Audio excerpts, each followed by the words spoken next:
E aí, tudo bem? Tendo assistido a aula passada referente à apresentação do conceito de funções, a apresentação de algumas funções básicas da própria Reduc e a criação das suas próprias funções, está na hora de nós seguirmos em frente. Esta é a terceira aula do terceiro módulo, o módulo de programação.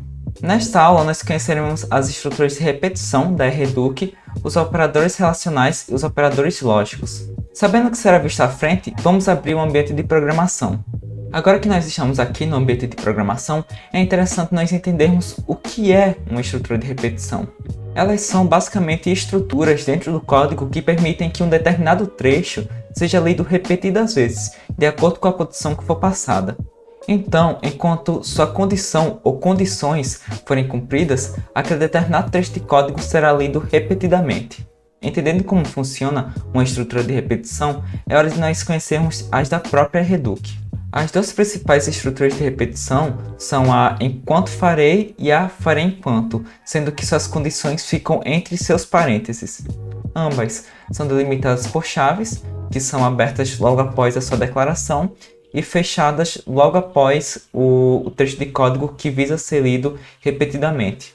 A principal diferença entre as duas estruturas será o momento da checagem da condição, em que enquanto farei, essa checagem será feita logo no início, e se essa condição não for cumprida, esse trecho do código vai ser simplesmente ignorado, enquanto na farei enquanto, a checagem da sua condição é feita no final. Ou seja, mesmo que a condição não seja cumprida, o trecho do código que estiver aqui dentro vai ser lido pelo menos uma vez. E se a condição após essa leitura não tiver sido cumprida, o dito laço de repetição será quebrado e o resto do código será lido. Por exemplo, uma condição que poderia ser utilizada é esta daqui: enquanto o sensor do meio lê preto, faça uma soma acumulativa e mostre este valor no console. Aqui no caso eu criei uma variável de nome valor, do tipo número, que vai receber o valor dela mesma, que no caso aqui no início vai ser 0 mais 1, e essa soma vai se acumulando e vai aparecendo no terminal aqui, que eu utilizei a escrever aqui dentro virar texto. Afinal de contas, a função escrever apenas recebe valores do tipo texto, e coloquei um esperado de 500 milissegundos, ou seja, de meio segundo, para que essa soma ocorra novamente. E aqui, essa soma vai se repetir indefinidamente, pois esse é um loop de repetição infinito, porque a sua condição vai ser cumprida indefinidamente. Essa questão da soma acumulativa poderia ser utilizada para indicar quantas vezes uma estrutura se repete. Aqui nós temos as funções que nós criamos aula passada, e a variável do mesmo tipo valor, que eu tenho criado anteriormente, e aqui a estrutura do mesmo jeito, apenas a única diferença agora é que o robô vai se mexer, e enquanto o sensor do meio estiver lendo preto, ele vai andar para frente, como vai ser o caso aqui. E aqui vai indicar quantas vezes essa estrutura está se repetindo.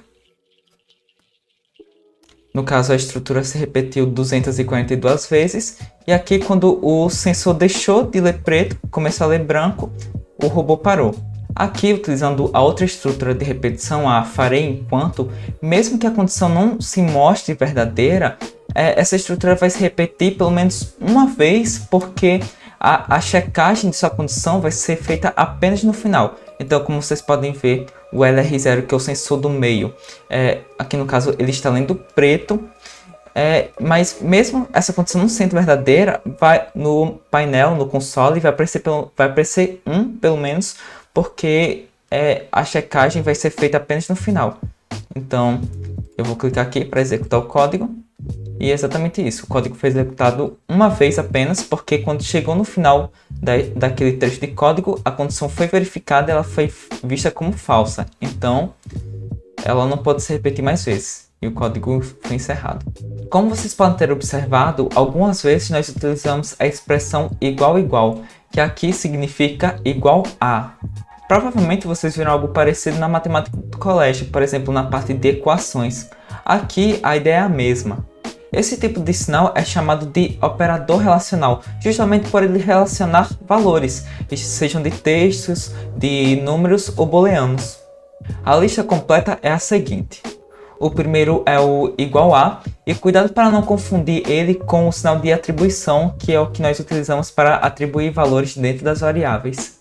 O segundo é diferente de, seguido pelos maior que, menor que, maior ou igual que, ou menor ou igual que. Sendo que esses 4 últimos operadores podem ser apenas utilizados para comparação entre valores numéricos. Utilizando esses operadores, é possível criar as condições que deverão ser cumpridas para que as repetições ocorram. Até o momento, nós só podíamos criar estruturas de repetição com apenas uma condição. Para mudar isso, existem os operadores lógicos. Os operadores lógicos são capazes de relacionar condições diferentes em uma estrutura de repetição. Essa relação vai depender diretamente de qual ou quais operadores lógicos forem usados.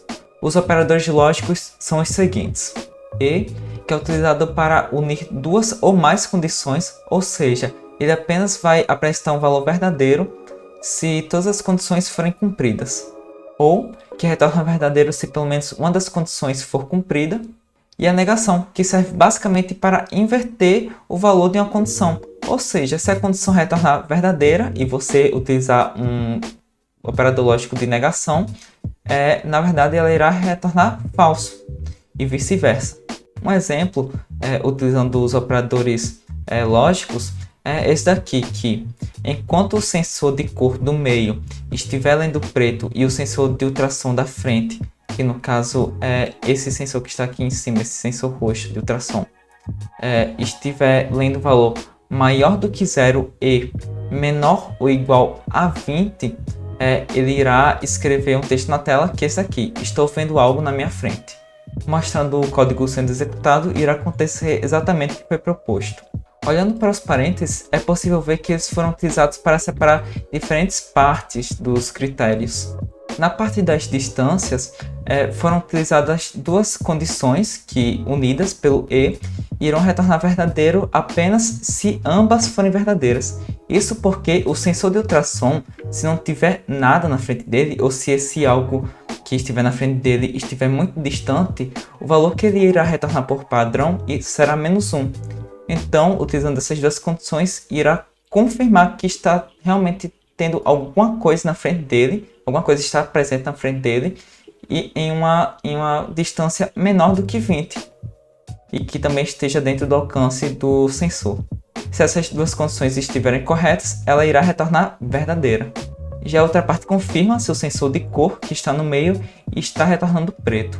Se as duas partes da condição se mostrarem verdadeiras e unidas devido ao operador lógico e, a condição como um todo irá retornar verdadeiro, assim permitindo que o loop de repetição seja realizado.